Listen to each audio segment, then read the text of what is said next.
Member from Halton. Thank you, Mr. Speaker. My question is to the Attorney General. Last week, I asked about the status of the Legal Review and Compensation Committee you formed after the release of Justice Gouge's report.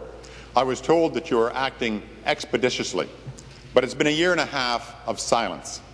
I wasn't told when victims will have answers. Brenda Wadby was convicted of killing her daughter based on false evidence provided by Dr. Charles Smith. It took over 2 years for her child's babysitter to confess.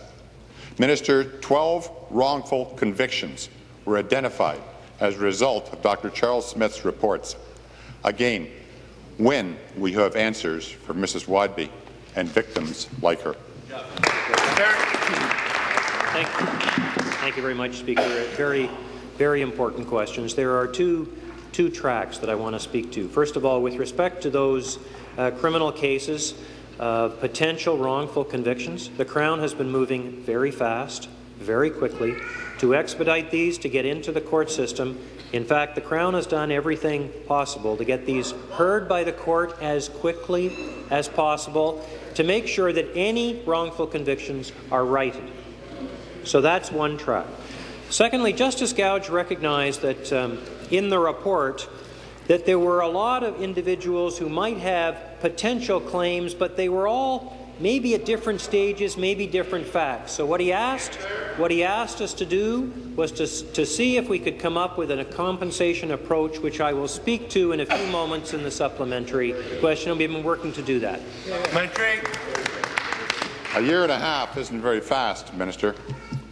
Brenda Wadby's child was murdered, and for many years she was falsely accused of being responsible. Her nightmare continued for 9 whole years.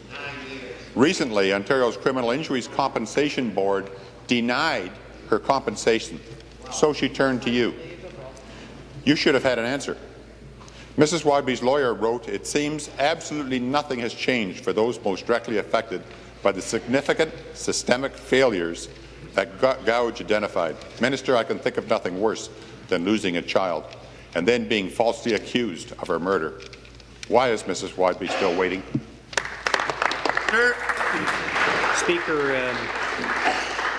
Speaker, nor can I, nor can any of us. And we cannot do anything to change those horrible circumstances. So we do whatever we can to try to get as close as possible. The criminal system, as I said, is moving very quickly to right the wrongs. Just remember that there are different parties representing different ones of the accused. On the compensation side, Justice Gouge asked us to see if we could come up with a standardized approach so those individuals wouldn't have to go into the traditional, often lengthy, civil court process.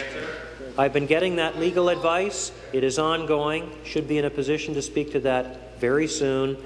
We've been working very hard on this to make sure that individuals who've been wronged